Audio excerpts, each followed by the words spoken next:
ఈ ఏడాది టీ20 ప్రపంచ కప్లో కెనడా జట్టుకు సంబంధించిన ఫిక్సింగ్ కుంభకోణం బయటకొచ్చింది. ఐసీసీ ఇప్పటికే ఈ ఫిక్సింగ్పై విచారణ ప్రారంభించింది. ఇంతలో వెన్నులో వణుకు పుట్టించే అనేక విషయాలు వెలుగులోకి వచ్చాయి. ఈ వివాదంలో భారత్లో మోస్ట్ వాంటెడ్ క్రిమినల్గా ఉన్న లారెన్స్ బిష్నోయ్ గ్యాంగ్ ప్రమేయం ఉందనే వార్తలు సంచలనం రేపుతున్నాయి. ఐసీసీ అవినీతి నిరోధక విభాగం ప్రస్తుతం కెనడా కెప్టెన్ దిల్ప్రీత్ బాజ్వా ప్రమేయంపై దర్యాప్తు చేస్తుంది. కెనడియన్ బ్రాడ్కాస్టింగ్ కార్పొరేషన్ కథనం ప్రకారం కెనడా జట్టు కెప్టెన్ దిల్ప్రీత్ బాజ్వా నియామకం వెనుక, అలాగే మ్యాచ్లను ఫిక్సింగ్ చేసే వ్యూహాల వెనుక ఈ గ్యాంగ్ హస్తం ఉందని తెలుస్తోంది.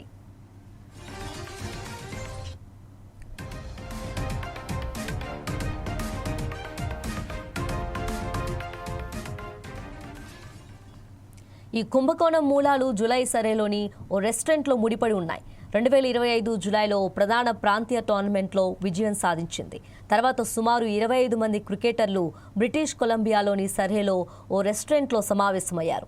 ఆ టోర్నమెంట్కు చెందిన 2 ఆటగాళ్లు Canada national men's team star ఆటగాడు భోజనం చేస్తున్న టేబుల్ వద్దకు వెళ్లారు. తాము బిష్నోయ్ గ్యాంగ్కు ప్రాతినిధ్యం వహిస్తున్నామని చెప్పుకుంటూ దిల్ప్రీత్ బాజ్వా మరో యువ ఆటగాడి ప్రోత్సాహానికి మద్దతు ఇవ్వకపోతే తీవ్ర పరిణామాలు ఉంటాయని హెచ్చరించారు. నోహ్ అని పిలువబడే మరో వ్యక్తి కూడా ఈ గ్యాంగ్ నుంచి బెదిరింపులు ఎదుర్కొన్నాడు. తనను భయపెట్టేందుకు బిష్నోయ్ ముఠా ఒక ఫోటోను మెసేజ్ చేసిందని, క్రికెట్ పరిపాలనలో జట్టు ఎంపికలో తమకు అనుకూలమైన వ్యక్తులను ఉంచేందుకు తీవ్రంగా ప్రయత్నించారని నోహ్ వెల్లడించాడు.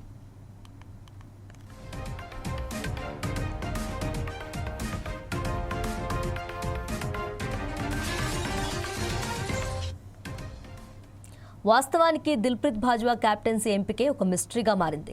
2026 టీ20 వరల్డ్ కప్కు కేవలం కొన్ని వారాల ముందు వివాదాస్పద రీతిలో అతనికి పగ్గాలప్పగించారు.